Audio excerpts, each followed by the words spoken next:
Hi friends, ముందుగా బ్రహ్మర్షి పితామహ పత్రిజీకి, స్వర్ణమాల మేడంకి నా ఆత్మ ప్రణామాలు తెలియజేసుకుంటున్నాను. అలాగే మీ అందరికీ కూడా నా ఆత్మ ప్రణామాలు. ఫ్రెండ్స్, మనము పత్రిజీ పిరమిడ్ జగత్ 3rd యానివర్సరీ పత్రిజీ మహిళా ధ్యాన మహాచక్రాన్ని అద్భుతంగా తిరుపతి, తిరుచానూరు, పద్మావతి అమ్మవారి టెంపుల్ ప్రాంగణంలో ఉన్నటువంటి పద్మావతి అమ్మవారి ధ్యాన మందిరంలో సెలబ్రేషన్స్ చేసుకుంటున్నాము. కాబట్టి పీపీజే ట్రస్ట్ సభ్యులు, ట్రస్టీస్, కన్వీనర్స్ అందరూ కూడా పిరమిడ్ మాస్టర్స్ ఈ ప్రోగ్రాంకి రావాల్సిందిగా ఆత్మీయ ఆహ్వానం పలుకుతున్నాను.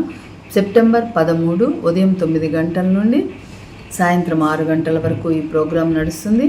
కాబట్టి మనందరము విజయోత్సవాలు జరుపుకుందాము.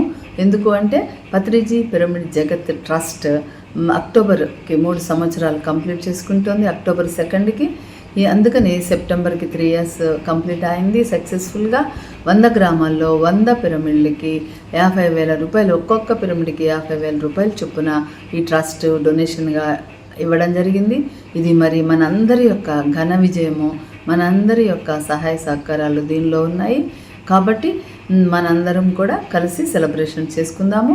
దీనికి వసతి సౌకర్యము, ఈ ప్రోగ్రాంకి వచ్చిన వారికి వసతి సౌకర్యము రైల్వే స్టేషన్ నుండి, బస్ స్టేషన్ నుండి, వేదాంతపురం అన్నమయ్య సర్కిల్ దగ్గర వేదాంతపురం తెలుగు తల్లి ఆశ్రమ ప్రాంగణంలో వసతి ఏర్పాటు చేయబడింది. 200 మంది వరకు ఫ్రీ అకామిడేషన్లో ఉండవచ్చు. అలాగే పద్మావతి అమ్మవారి ధ్యాన మందిరం ఎక్కడైతే మనం ఫంక్షన్ హాల్ అరేంజ్ చేసామో అక్కడ కూడా ఒక 50 మంది వరకు ముందు రోజు వచ్చినా కూడా మీరు ఫ్రీగా అకామిడేషన్ ఉపయోగించుకోవచ్చు.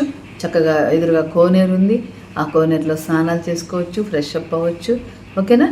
మరి మీరందరికీ ఆత్మీయ ఆహ్వానం పేరు పేరున పలుకుతున్నాను. అందరూ వచ్చి ఈ ప్రోగ్రామ్ని దిగ్విజయం చేయాలని మనస్ఫూర్తిగా కోరుకుంటున్నాను. మరి మహిళల యొక్క శక్తిని మనము ఈ భూమాతకి అందించవలసిన తరుణం వచ్చింది. సో కాబట్టి మహిళా ధ్యాన మహాచక్రాలు మనం ఇంకా ముందు ఎన్నో చేసుకోవాలి. మీరు మహిళలందరూ తరలి రావాలి. పీపీజే పత్రిజీ పిరమిడ్ జగత్ 3rd యానివర్సరీ అండ్ పత్రిజీ మహిళా ధ్యాన మహాచక్రం. ఓకేనా ఫ్రెండ్స్? వసతి క్లియర్ అయింది కదా? అందరూ ఆహ్వానితులే, రండి. ఇంకేమైనా డౌట్స్ ఉంటే కాల్ చేయండి. Thank you very much. Bye.